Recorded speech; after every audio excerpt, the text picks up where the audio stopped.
ओम नमो भगवते वासुदेवाय नमः। स्वागत है आप सभी का मेरे यूट्यूब चैनल पर।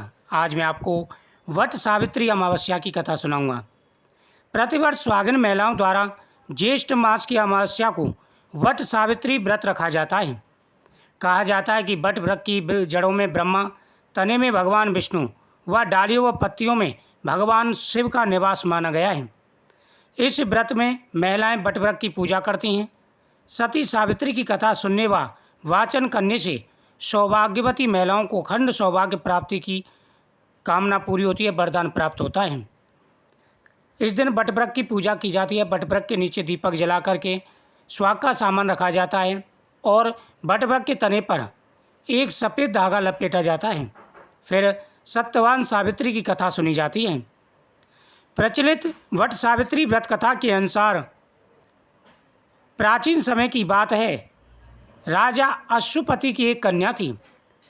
पहले तो अश्वपति की कोई संतान नहीं थी, फिर उन्होंने माता सावित्री की कठोर तपस्या की। इससे माता सावित्री ने प्रसन्न होकर के राजा अश्वपति को संतान प्राप्ति का वरदान दिया। कुछ समय के बाद में राजा अश्वपति के यहाँ पर एक सुंदर कन्या ने जन्म लिया। राजा अश्वपति ने उसका नाम सावित्री रखा, क्योंकि सावित्री माता के आशीर्वाद से वह कन्या उत्पन्न हुई थी। कन्या धीरे धीरे बड़ी होने लगी। कन्या में सभी स्त्रियों को गुण समाहित होने लगे। कन्या रूपवान थी, गुणवान थी, चरित्रवान थी। राजा अश्वपति को सावित्री के वर की चिंता होने लगी कि सावित्री जितनी तेजवान है, क्या ऐसा संसार में कोई वर है। राजा अश्वपति ने पूरे भारत का भ्रमण किया, सभी राजा महाराजाओं को बुलाया, लेकिन कोई भी ऐसा राजा महाराजा नहीं था जो सावित्री से विवाह कर सके। आखिर में परेशान होकर के राजा अश्वपति ने सावित्री से कहा कि पुत्री, अपने लिए स्वयं वर ढूंढो। सावित्री चारों तरफ गई, पूरे भारत का भ्रमण किया, सभी राजकुमारों से मिली, लेकिन उसे कोई भी अपने योग्य वर नहीं दिखा। आखिर में परेशान होकर के वह एक जंगल से जा रही थी। वहाँ घुमतसेन के पुत्र सत्यवान लकड़ियाँ काट रहे थे।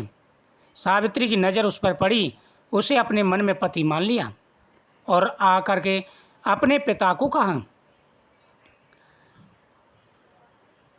जब पिता ने देवऋषि नारद से यह कहा तो नारद ने कहा कि हे राजन, तुम्हारी पुत्री ने जो वर चुना है वो वास्तव में ही श्रेष्ठ है, इसमें कोई भी संशय नहीं है। गुणवान है, बलवान है, रूपवान है, लेकिन उसमें एक ही दोष है कि वह अल्पायु है। जिसे ये वर के रूप में चुन के आई है वह अल्पायु है। देवऋषि नारद ने जब ये वचन कहे तो राजा अश्वपति को बड़ी चिंता हुई। राजा अश्वपति ने अपनी पुत्री से कहा, हे पुत्री, देखो, जिस वर को तुम चुन के आई हो वह अल्पायु है, उसकी जगह पर आप दूसरा वर चुन लीजिए। सावित्री ने कहा, हे पिताजी, आप चिंता मन ना करें, मैंने जिसे एक बार वर चुन लिया मन में, उसी से मैं शादी करूंगी। उसके अलावा दूसरे के बारे में तो मैं सोच भी नहीं सकती। राजा अश्वपति ने बहुत समझाया, लेकिन सावित्री नहीं मानी। सत्यवान और सावित्री का विवाह हो जाता है। सत्यवान और सावित्री का विवाह हो जाता है। वो जंगल में आकर के रहते हैं और वहाँ पर सावित्री अपने पति की सेवा करती है, सास ससुर की सेवा करती है। देवऋषि नारद ने सावित्री को पहले ही सत्यवान की मृत्यु का दिन बता दिया था। सत्यवान एक दिन लकड़ियाँ लेने जा रहे थे। सावित्री को पता था कि आज का दिन इनका लास्ट दिन है, यानी आयु पूर्ण हो चुकी है। तो उन्होंने भी कहा कि स्वामी, मैं भी आपके साथ लकड़ियाँ लेने जंगल में जाऊंगी। सत्यवान ने अनेकों प्रकार से समझाया, लेकिन सावित्री नहीं मानी।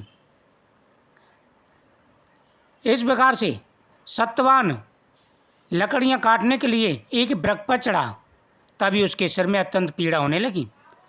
सावित्री ने वट वृक्ष के नीचे अपने गोद में पति के सिर को रख उसे लेटा लिया। उसी समय सावित्री ने देखा अनेक यमदूतों के साथ यमराज आ पहुँचे। सत्यवान के जीव को दक्षिण दिशा की ओर ले जा रहे थे। यह देखकर सावित्री भी यमराज के पीछे पीछे चलने लगी। उन्हें आता देखकर यमराज ने कहा, हे पतिव्रता नारी, पृथ्वी तक ही पत्नी अपने पति का साथ देती है, तुम वापस लौट जाओ। उनकी इस बात पर सावित्री ने कहा, जहाँ मेरे पति रहेंगे मुझे उनके साथ रहना है, यही मेरा पत्नी धर्म है। सावित्री के मुख से यह उत्तर सुनकर यमराज बड़े प्रसन्न हुए। उन्होंने सावित्री को वर मांगने के लिए कहा और बोले, मैं तुम्हें 3 वर देता हूँ, बोलो तुम कौन कौन से 3 वर लोगी।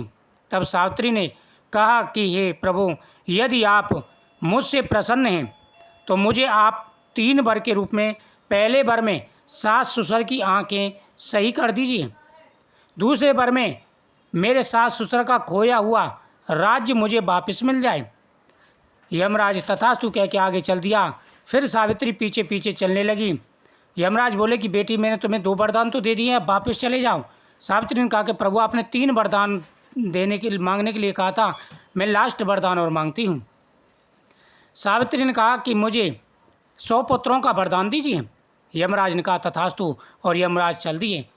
तब सावित्री बोली कि प्रभु, मैं पतिव्रता नारी हूँ, और जब आप मेरे पति के प्राणों को ले जाएंगे तो मेरे 100 पुत्र कहाँ से होंगे, आपका वचन झूठा हो जाएगा। यमराज बड़े प्रसन्न हुए और सौभाग्यवती तथा पुत्रवान होने का आशीर्वाद देकर के, अखंड सौभाग्य प्राप्ति का आशीर्वाद देकर के वह लौट गए। सावित्री के पतिव्रता धर्म की कथा का सार यह है कि एक निष्ठ पति परायणा स्त्री अपने पति को सभी दुख और कष्टों से दूर रखने में समर्थ होती है। जिस प्रकार पतिव्रता धर्म के बल से ही सावित्री ने अपने पति सत्यवान को यमराज के बंधन से छुड़ा लिया था, इतना ही नहीं, उन्होंने अपने सास ससुर का खोया हुआ राज भी वापस पा लिया था। साथ ही अंधे सास ससुर की आंखों की रोशनी मिल गई और सावित्री को संतान प्राप्ति का वरदान मिला और उनके पति के प्राणों की रक्षा हुई। जो भी सच्चे धर्म पर चलते हैं, भगवान उनकी सदा ही मनोकामना पूरी करते हैं। बट अमावस्या का उत्तराखंड, उड़ीसा, बिहार, उत्तर प्रदेश आदि स्थानों पर विशेष महत्व है। अतः वहाँ की महिलाएं विशेष पूजा आराधना करती हैं। इस दिन बट वृक्ष की पूजा की जाती है। रोली से बट वृक्ष की पूजा की जाती है तथा वहाँ पर स्वाग का सामान चढ़ाया जाता है, परिक्रमा की जाती है। उसके बाद में एक सूत का धागा लेकर के बट वृक्ष से लपेटा जाता है और कथा का श्रवण किया जाता है। कहते हैं कि जो भी सच्चे मन से इस व्रत को करता है, उनके पति पर कभी कोई कष्ट नहीं आता। उनके जीवन में आ रहे सारे कष्ट और परेशानियां दूर हो जाते हैं। सभी को यह व्रत अवश्य करना चाहिए। यह व्रत साल का सबसे बड़ा व्रत कहा जाता है। कहते हैं कि जिस प्रकार से करवा चौथ का व्रत होता है, उसी प्रकार से इसका भी महत्व होता है। बट सावित्री की इस कथा का श्रवण जितनी बार हो सके उतनी बार करना चाहिए। इससे घर में धन और सुख समृद्धि का वास होता है, अखंड सौभाग्य प्राप्ति का वरदान मिलता है और जीवन में कभी कोई कष्ट नहीं आता। इस कथा को ज़्यादा से ज़्यादा शेयर करें, चैनल को सब्सक्राइब करें, कमेंट में ओम नमः शिवाय जरूर लिखें। महाकाल भोलेनाथ प्रसन्न होकर के आपकी हर मनोकामना अवश्य पूरी करेंगे। इस दिन अपने सास ससुर की पूजा करें और उनके लिए वस्त्र दान करें तथा उनको भोजन कराएं, उनके चरण छू के आशीर्वाद लें तथा इस दिन स्वाग की सामग्री भी बांटें। इस दिन बट वृक्ष की पूजा करते समय अपनी मनोकामना भी आप बोले और भगवान शिव और माता गौरी की पूजा भी करें। इससे मनोकामना पूरी हो जाती है। जीवन में जो भी कष्ट संघर्ष आ रहे हैं, सारे कष्ट दूर हो जाते हैं। साथ ही इस दिन पितरों का पूजन भी करें। अमावस्या है तो पितरों की पूजा का भी बड़ा महत्व है। वीडियो को ज़्यादा से ज़्यादा शेयर करें और साथ ही जो भी चैनल पर पहली बार है, चैनल को सब्सक्राइब करना ना भूलें। ओम पितृदेवताभ्यो नमः।